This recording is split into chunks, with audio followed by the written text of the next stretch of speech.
Hey everyone, it is April 23rd on Read Through the Word.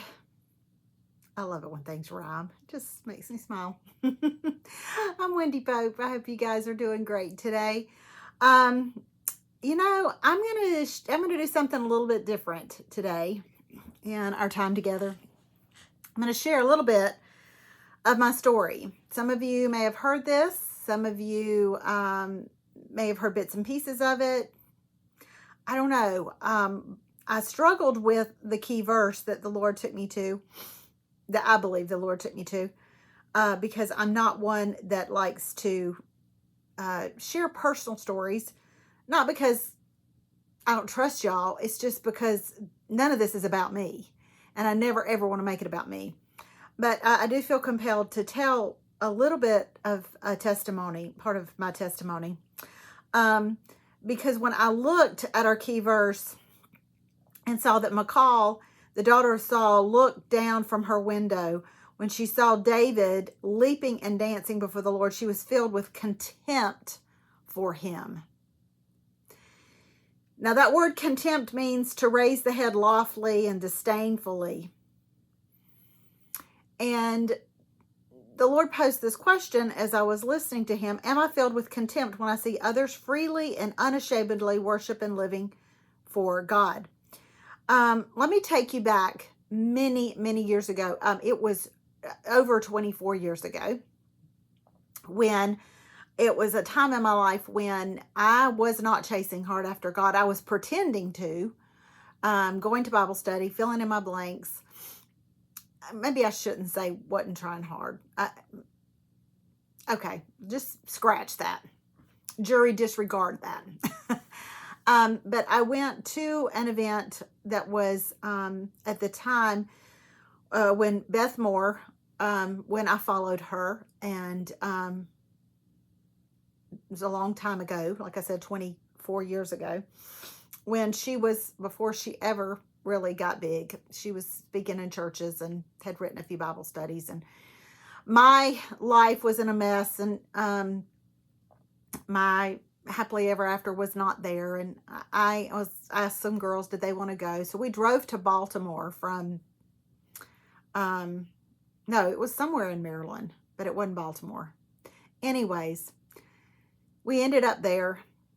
I sat beside some people, and I really didn't care too much. Wasn't concerned about really having an encounter with God. I just wanted to get away from all of the stuff that was going on in my house. Little did I know that stuff was not really about my house. It was about my heart. This house, not the physical house. Anyways, I sat beside some people that came with me, but on our side of the aisle, there were hardly any people demonstrating their worship. This was foreign to me.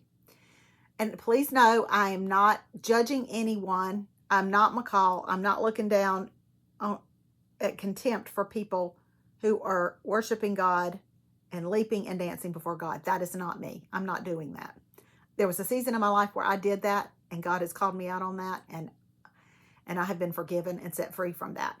But on this side of the church, there were people demonstrating, and I totally didn't get that. I did not understand the tears. I did not understand the dancing. I didn't get all that. The next session we came in, the groups were mixed. Well, at least I thought they were, but they really weren't. We were sitting around the same people, but these people were now demonstrating. What in the world happened overnight that would call these people to be demonstrators like those people? Didn't get it. I was like, okay, whatever. About the third session that day, I kind of got a little movement, and I was like, okay, I felt a little free, and didn't get too out of control. But the very last session, something happened. This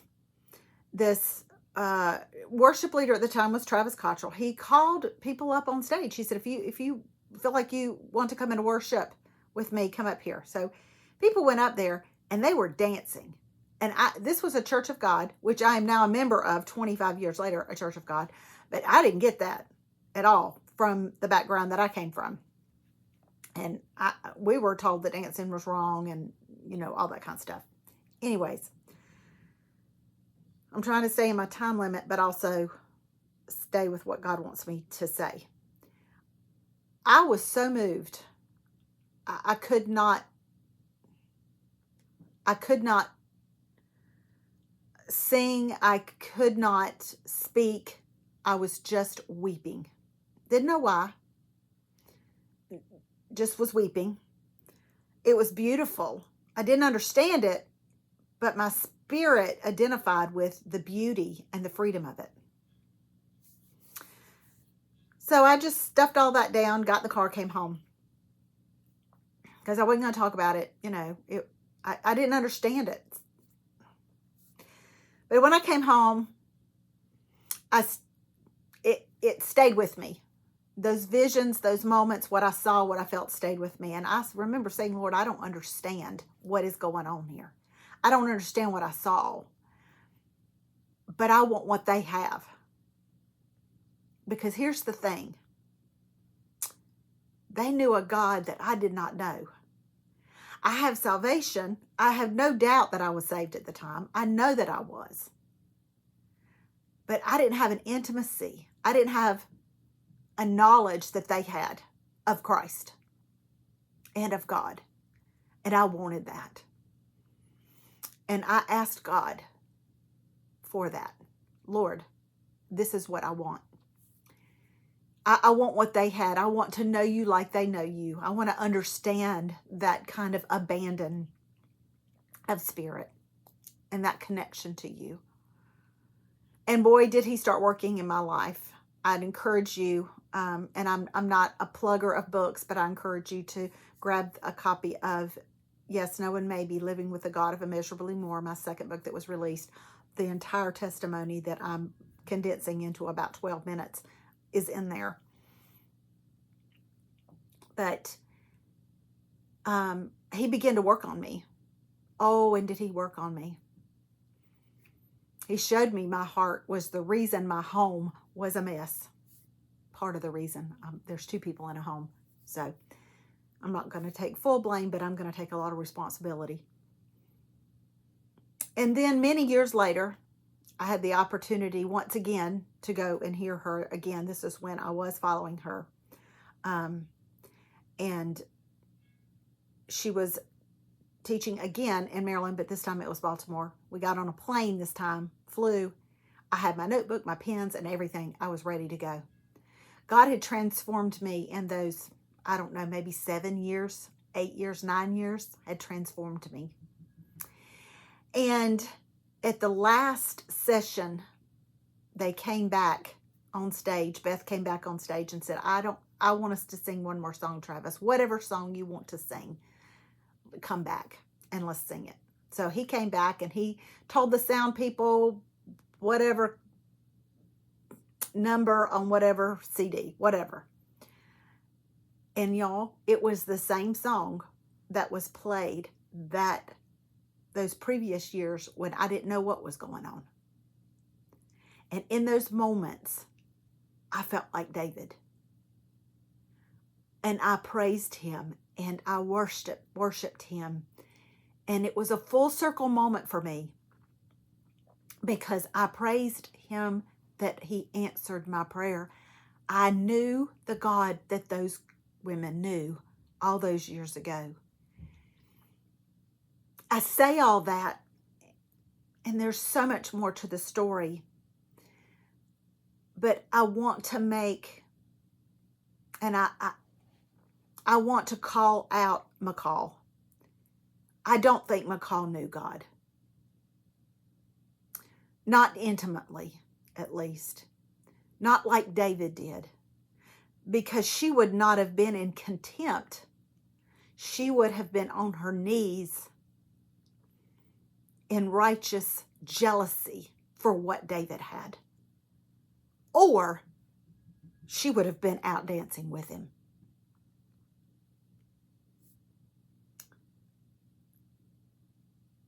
I really don't even know how to wrap this up. I want to challenge you not to go to church and raise your hands and worship or to bow and weep and make something happen. That's not me. I'm not that. I'm not saying that. And I'm not saying that if you don't fall on your face and worship, and if you're not crying and you're not raising your hands and moving with the music, that you're not saved or you don't know God. I'm not saying that at all. Because I want to pivot from Michal's response to God to David's response to God. You have a story that no one else knows. Do you allow yourself to freely, even if it's just between you and God, worship and praise Him for the story that He has written with your life? That's what David did. David knew God. He knew what God had brought him from and brought him through. And I want to encourage you to worship like no one is watching, whether no one is watching or there are hundreds of people watching. Worship like no one is watching, and worship for the audience of one, no matter where you are. Because I can tell you this, if there's not a lot of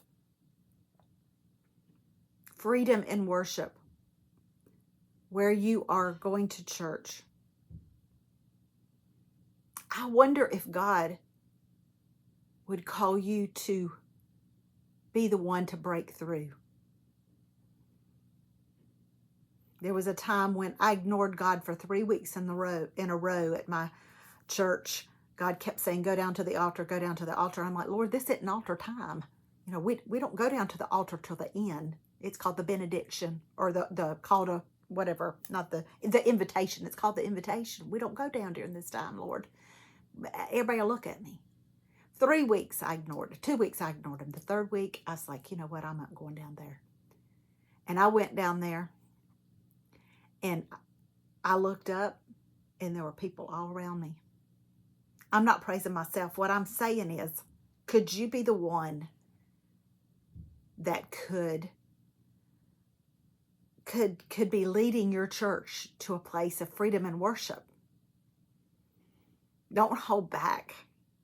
Don't hold back. Worship in spirit and in truth. I put some worship quotes there. I put a link to Spirit and Truth, John 4:24, some additional deep dive if you want to look into this further. I love these truths. True worship is when the spirit, the immortal and invisible part of man, speaks and meets with God, who is immortal and invisible. The highest form of worship is the worship of unselfish Christian service. Oh, I love that.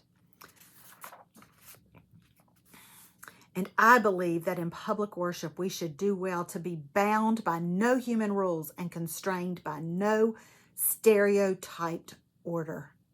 Don't you love that? Where God is the center of things, worship inevitably follows. Where there is no spirit of worship, there God has been dethroned and displaced. Nobody knows your story. Would you worship in order to tell someone your story? There's a great song there shared today, and I pray that it will draw you to the heart of God and that you will worship Him today like David did, with leaping and with dancing. Sorry for the long time. I went over time, but I know I said what God wanted me to say. Bless you. I'll see you next time on Read Through the Word.